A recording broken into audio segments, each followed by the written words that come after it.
Hello friends, मैं आपका दोस्त डॉक्टर सुनील कुमार और आप देख रहे हैं डॉक्टर कुमार एजुकेशन क्लिनिक।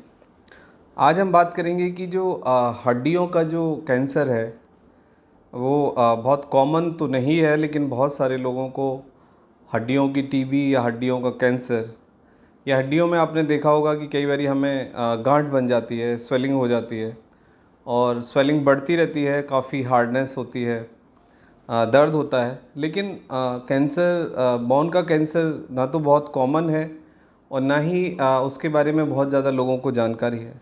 लेकिन बोन का कैंसर भी होता है और आजकल बोन के कैंसर के केस थोड़े से बढ़ रहे हैं।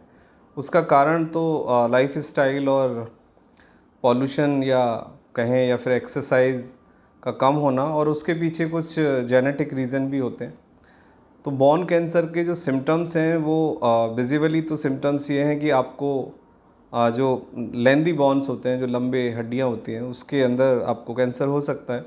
और मोस्ट कॉमन चांसेस रहते हैं कि जिन लोगों को बहुत ज़्यादा कैल्शियम विटामिन डी का डेफिशिएंसी रहता है कंटिन्यूसली, एब्जॉर्प्शन इशू रहता है, या फिर कुछ हार्मोनल डेफिशिएंसी, या फिर आपका इम्यूनिटी वाला जो पार्ट है, यानी आपका जो मस्कुलर यदि रीज़न है, यदि मसल्स आपकी वीक हैं, आपके बोन्स वीक हैं, तो उसके पीछे कुछ रीज़न होते हैं। हार्मोनल रीज़न हो सकते हैं और एब्जॉर्प्शन वाले रीज़न हो सकते हैं। और कोई आपको यदि कोई ऑटो इम्यून प्रॉब्लम है तो वो भी आपके बोन्स की हेल्थ को डायरेक्टली प्रभावित करती है। तो यदि आपको हड्डी के लेवल पे कोई गांठ दिखती है, हड्डी आपकी बहुत ज़्यादा स्टिफ रहती है, हार्ड रहती है, आपको पेन रहता है और वो कंटिन्यूस पेन बना रहता है, नॉर्मल जो मेडिकेशन है लाइक कैल्शियम और स्वेलिंग इन्फ्लामेशन वाली जो दवाइयाँ डॉक्टर देते हैं, या फिर जो आप लोकली क्रीम अप्लाई करते हैं, या फिर आप सिकाई करते हैं, या फिर जो भी फिजियोथेरेपी होती है, उसके बावजूद भी यदि आपको गांठ बनी रहती है, आपको दर्द होता है, तो फिर ये एक बोन कैंसर का सिम्टम्स कंसीडर होगा। लेकिन ये सिम्टम्स दूसरी कंडीशंस में भी हो सकते हैं। तो इसको डिस्टिंग्विश करने के लिए आपको डॉक्टर्स को अप्रोच करना चाहिए, क्योंकि देखा ये गया है कि बहुत सारे लोगों में जो कैल्शियम का एब्जॉर्प्शन कम होता है, या कैल्शियम सीरम कैल्शियम कम रहता है, विटामिन डी कम होती है, या फिर कोई ग्रोथ हार्मोन्स या फिर थायरॉक्सिन जो सोडियम हार्मोन्स है, थायराइड का कोई डेफिशिएंसी रिपोर्ट होता है, तो डायरेक्टली फिर ये बोन्स के हेल्थ को प्रभावित करता है।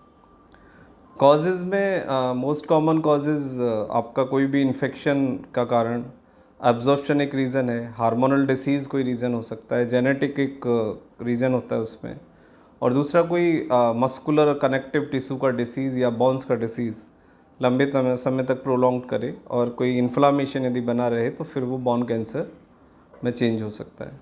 ट्रीटमेंट में मतलब गांठ को निकालना एक सर्जिकल इंटरवेंशन है, उसके बाद कीमो है, फिर आपका रेडियोथेरेपी है, सिकाई है। लेकिन सबसे बड़ी बात यह है कि ट्रीटमेंट वाली कंडीशन से हम बचें।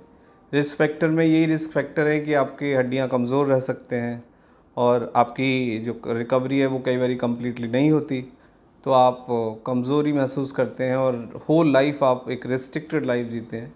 तो इससे बचने का सीधा सा तरीका है कि आप पहले से ध्यान रखें, प्रिवेंशन पे जाएं। हड्डियों को बचाने का और हड्डियों की कैंसर से बचने का एक सीधा सा तरीका है कि कैल्शियम रिच फूड आप लें, दूध पिएं, दही खाएं, पनीर खाएं, अंडा खाएं, सोयाबीन अपने खाने में शामिल करें।